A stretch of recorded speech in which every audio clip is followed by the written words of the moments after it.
Мен номер 44 жалпы білім беретін мектебінің 5-ші В сынып оқушысы Серік Мөлдірмін.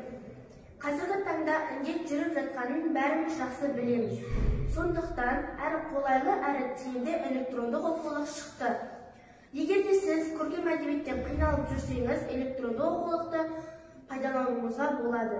Мен электрондық оқулықта жазушы Бердібек Соқпақбаевтың өмірімен, шығармасымен таныстым. Бердібек Соқпақбаев 1941 жылы 15 сәуірде Алматы облысы Нарынкөл ауданы Қостөбе ауылында дүниеге келген. Және 1991 жылы 77 жасында дүниеден озған. Бердібек Соқпақбаевтың «Қайдасың гауһар, дала жұлдызы», «Балалық шаққа саяхат», «Менің атым Қожа» повестері бар. Мен Бердібек Соқпақбаевтың «Менің атым Қожа» повесімен таныстым. «Менің атым Қожа» повесінде Сотқар бала Қожа жайлы айтылды. Ол жазушы болғанда қатты армандады.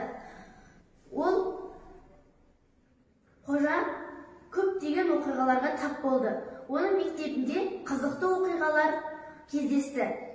Қожаның басынан небір оқиғалар өтті. Ол сыныбындағы бұзық бала болғандықтан үнемі жиналысқа салып отырған. Ол сыныбындағы үлгілі әрі тәртіпті Жанар деген қызды жақсы көрді.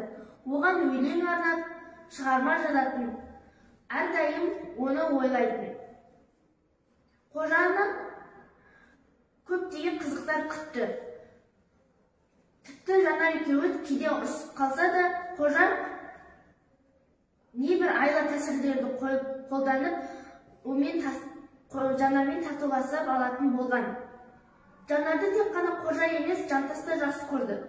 Екеуі сондықтан бәсекеге түсе берді.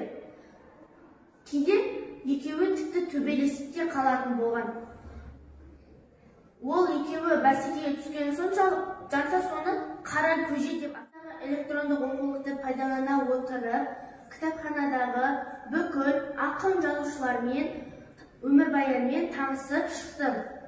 Оның ішіндегі Бердібек Соқпақбаевтың «Менің атым Қожа» повесті қатты ұнады. Сіздерді кітапханадағы электрондық оқулықты оқуға шақырамын.